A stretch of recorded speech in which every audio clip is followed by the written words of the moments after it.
আসসালামু আলাইকুম।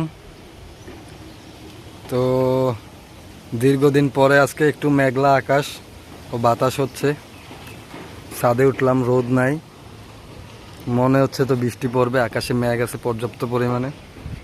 তো কবুতরগুলো ছাড়া ছিল, এই যে দেখেন।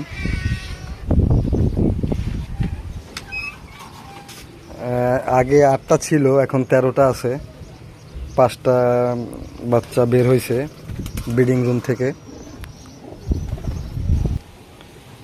এই যে যেমন আপনার এই একটা বাচ্চা বের হয়েছে, এই একটা বাচ্চা।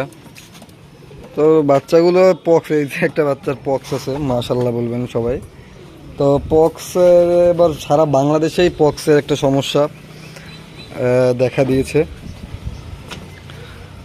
তো এই বিষয় নিয়ে আলোচনা করার আসলে কিছুই নাই। মশা আপনার প্রতিরোধ করতে হবে, মশারিটাই বেস্ট। আমি অনেক কিছুই দিয়ে দেখছি, যেমন এখন ফিনিশ দিতেছি, এটা মোটামুটি খারাপ না। ফিনিশটা আপনার অর্ধেক পানিতে আর অর্ধেক ওটার সাথে মিলিয়ে স্প্রে করে দিতেছি, এতে অনেক মশার উপদ্রব অনেকটা কমছে। একদম যে 100% কমছে তা না, এই আর কি। মশারিটাই বেস্ট।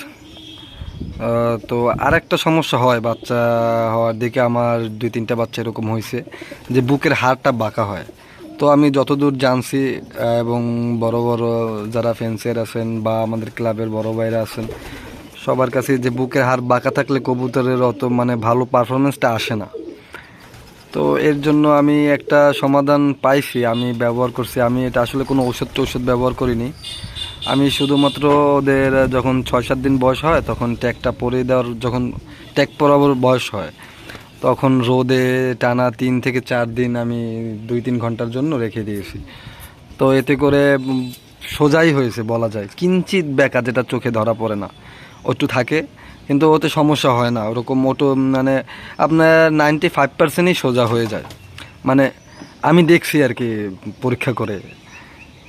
তো সেটাই আপনাদেরকে বললাম, আপনারা একটু এটা দেখবেন যে বাচ্চা বেলায় কবুতরের হাড় বেঁকা বেঁকা কিনা। তো যদি বেঁকা হয়ে যায় তাহলে এরকম করতে পারেন, রোদে দিতে পারেন। আর এই বেঁকা না হওয়ার জন্য করণীয় আরেকটা আছে, সেটা হচ্ছে প্যারাস্টপ করায় নিতে হবে। প্যারাস্টপের কোর্স না করে ব্রিডিংয়ে দেওয়াটা এক ধরনের বোকামি, যেটার এবার আমি ফেস করছি। আমি প্রতিটা বাচ্চাই এখন 6-7 দিনের মধ্যে সব রোদে রেখে দিই। আলহামদুলিল্লাহ প্রত্যেকটা বাচ্চারই সোজাই হয়েছে। 2-3টা বাচ্চা একটু বড় হয়ে গেছে পরে আমি খেয়াল করছি। তো তারপরও রেসে দিব ইনশাল্লাহ, দেখব যে এক্সপেরিমেন্টমূলক কি হয়, ওরা কি করে আসলে, আদৌ কি বুকের হাড় সোজা বা বেঁকা হলে কোনো সমস্যা হয় কি হয় না। তো এটাই।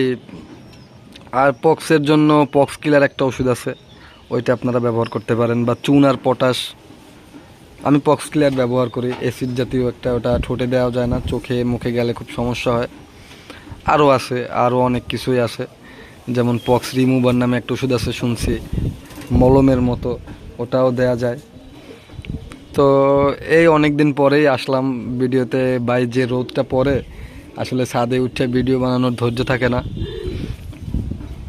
তো এই কিছু কিছু কথা, অনেক দিন ধরে ভিডিও দেওয়া হচ্ছে না, তো এইটুকুই শেয়ার করলাম। আর গিয়ে আপনার এই যে পক্সগুলো যে শুকিয়ে গেছে, এগুলো একদিন পরে যাবে, ঠোঁটেরটা না ধরাই ভালো, ঠোঁটটা পরে যাওয়ার সম্ভাবনা থাকে আমাদের। তো এটুকুই। সবাই আমার কবুতরগুলোর জন্য দোয়া করবেন এবং 5 ওয়াক্ত নামাজ পড়ার চেষ্টা করবেন। আসসালামু আলাইকুম।